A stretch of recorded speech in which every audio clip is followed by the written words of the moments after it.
Unfortunately, I am getting more and more children and teenagers with brain injuries. So I really felt compelled to do this.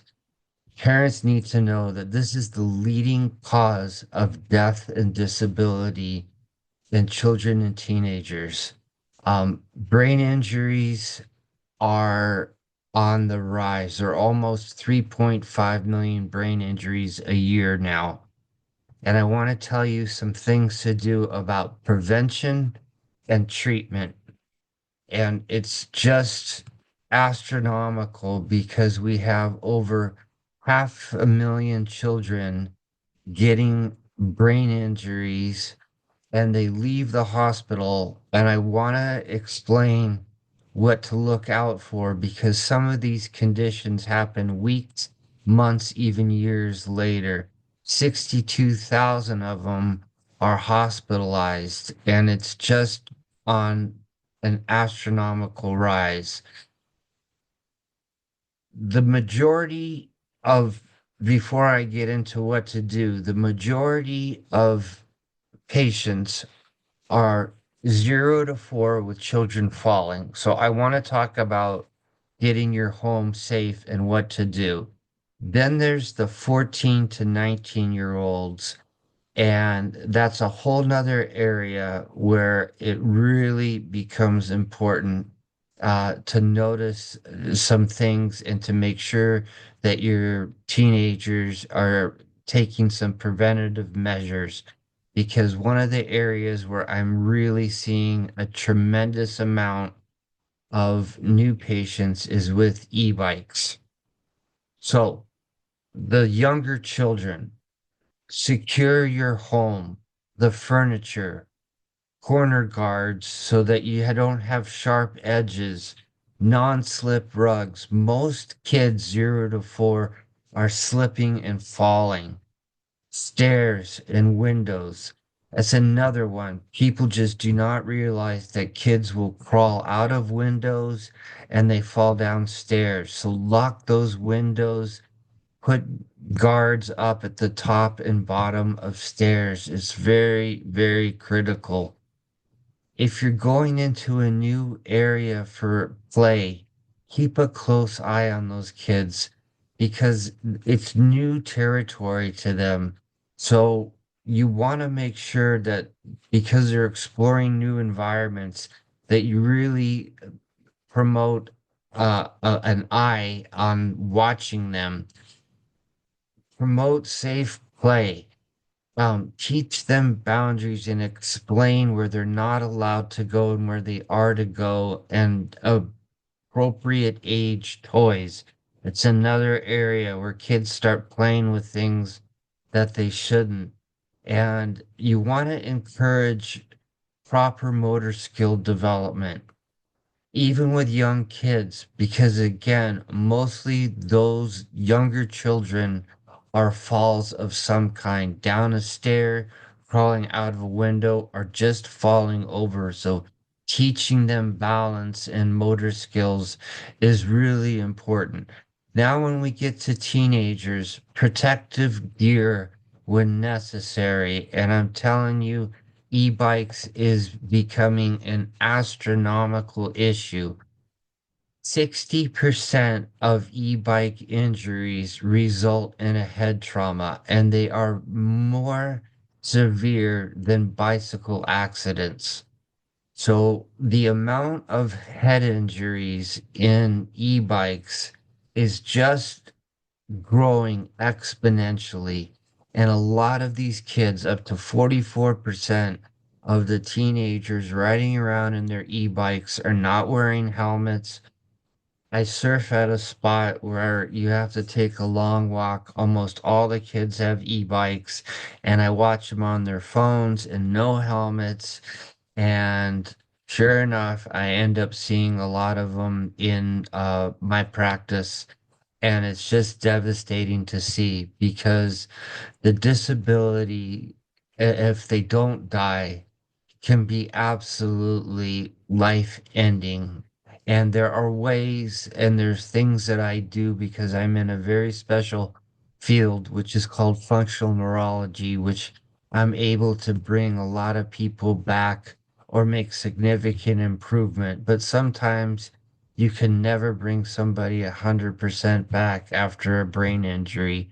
And it's really important to know that these signs can develop um, not just weeks later, but months and years later. And it talks about it down here. If an injury happens, always keep a first aid kit handy. Um, and if a fall does occur, look out for things like vomiting, drowsiness, or confusion. Personally, I would take my child to the hospital. I would get a CT or an MRI scan.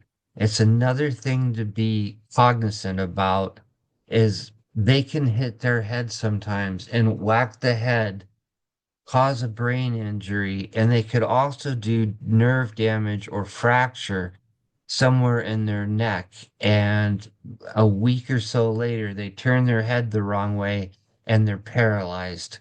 So these are very serious things to look for. So a CT scan can pick that up.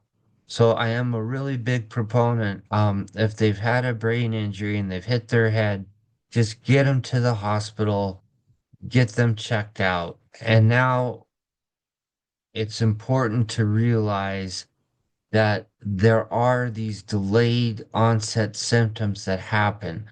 So, what's called chronic traumatic encephalitis usually is a result from sports and like football hitting the head over and over. And so that's not just a e-bike injury or a one-off.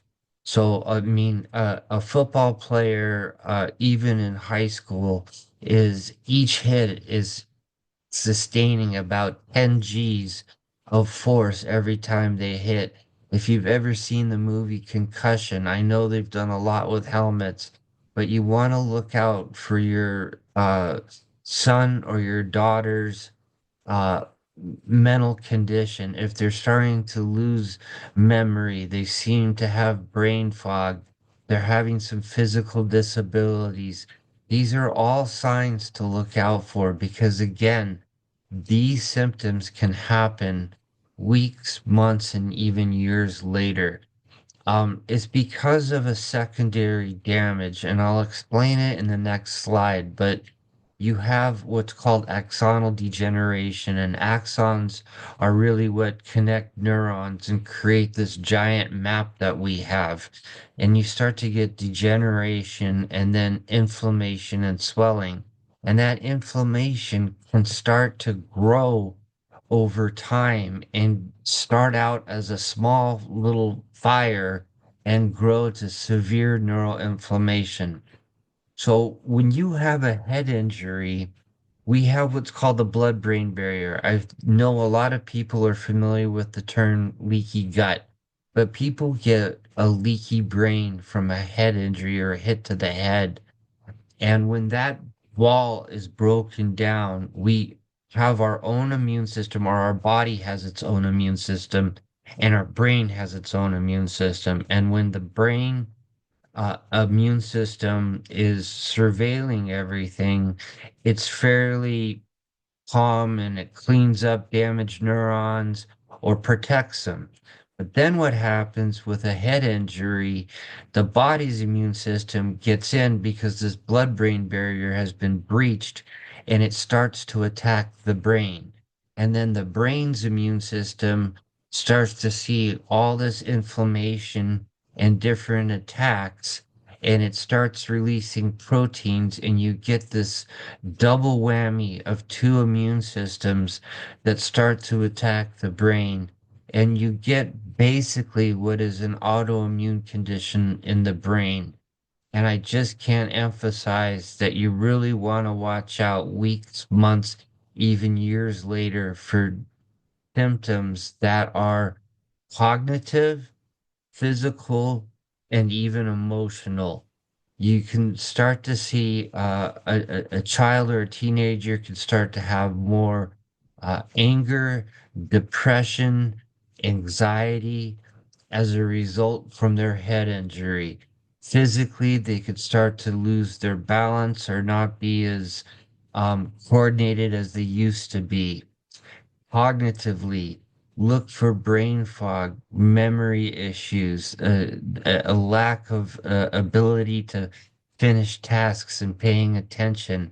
I know there's a lot of kids that have ADD and other things. That's a whole nother topic. But if your child has ever had a head trauma or a brain injury, it's something that truly you want to look out for the rest of their years to make sure that nothing's happening. This is kind of where I come into the picture, um, because neurologists, and I also encourage to see a neurologist as well, but neurologists really don't know how to deal with brain injuries. They know how to treat symptoms. And when this blood-brain barrier is disrupted and our immune system gets in, we or our brain starts to release different substances. So our immune system is not recognizing these foreign substances that our brain immune system is releasing. So it's attacking those. And then our brain itself. So it starts to code different things, which is called molecular mimicry. It doesn't understand sometimes a foreign invader from different parts of the brain, and those can develop into larger or different areas of the brain. In a lot of cases, you'll hear of what's called a secondary TBI. It doesn't mean that they have a second injury. It means that there's a second part of the brain that starts to become inflamed and starts to show an injury. And so they start to get other conditions, whether physical, cognitive, or emotional, depending on part depending on the part of the brain that it starts to develop a more inflammation. So please realize that a brain injury, once you get to a hospital and you come home, you really want to watch your children, not just for weeks, but months and even years. Because when something like this happens, the sooner you can take care of it, the better chance you have of getting them to recover. Um, there is not a drug that can seal the blood-brain barrier. So once that is breached and the immune system starts attacking, there are compounds that can seal a blood-brain barrier. There are not drugs that reduce the neuroinflammation, and that's really the crux of a brain injury. It's that this inflammation starts out as like a small fire and it grows into larger fires, and the immune system starts to code more and more things as foreign invaders and creating more attacks on the brain and more inflammation. There's not a drug that can treat the gut-brain axis. So when there's a brain injury, you have to treat both the gut and the brain and the gut-brain axis. And there is not a drug that can get blood flow without causing inflammation. Because what I do, I'm in what's called functional neurology. I've been in this industry for 30 years. I sustained a brain injury myself in 2014, so this became my passion. I was the head educator for the company that created the Institute of Functional Medicine in 23 countries. And then after having a brain injury, I really started a study, and the people that brought me back, I ended up speaking for them and have spent 7 years of my life really studying brain injuries. My company is called My Brain Mechanic. You can reach me at my website, which is mybrainmechanic.com. I do free consults on Thursdays at 1 to 5 p.m. Pacific Standard Time. It's getting more and more difficult for me to do these free consultations, but it is killing me to see more and more children and teenagers that have sustained brain injuries and their falls that could have easily been prevented.